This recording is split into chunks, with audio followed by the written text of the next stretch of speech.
La Marne monte, on le voit, là je suis au beach, comme on dit, juste derrière moi. On n'est pas à l'abri d'un épisode d'inondation important, comme celui qu'on a connu en 2016.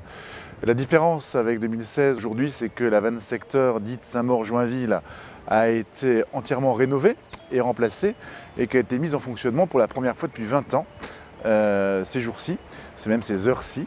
Et c'est un élément très important puisqu'on est capable du coup d'avoir un débit qui est ainsi régulé. Ça a eu un coût de un peu plus de 3 millions d'euros.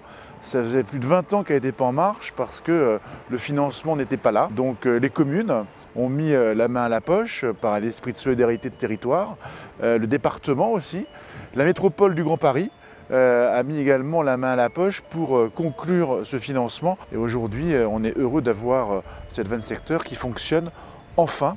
C'est une belle solidarité territoriale, belle solidarité également entre les entités, le département, les villes, la métropole du Grand Paris. Donc oui, la ville de Saint-Maur est toujours aux avant-postes pour lutter contre les risques d'inondation et pour faire aussi qu'une ville soit une ville apaisée où on prend en compte la sécurité.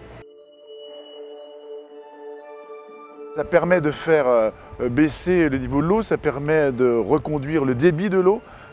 C'est une vanne secteur très importante, très technique, qui nécessite aussi une coordination avec les services de l'État, avec VNF, les Voies navigables de France, avec le département, toutes les communes.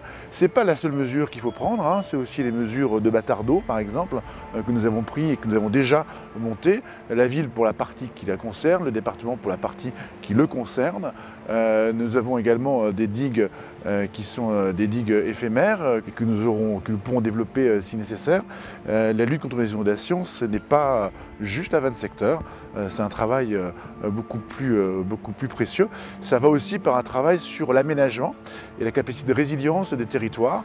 Il ne faut pas urbaniser et sururbaniser lorsqu'on est proche des rivières. Tous les services publics territoriaux, si je puis dire, se sont mobilisés. C'est la force en fait de notre ville, c'est la force du pays, les services publics territoriaux, parce qu'eux, ils sont au quotidien capables d'agir vite. On est là pour agir et agir au plus près du territoire.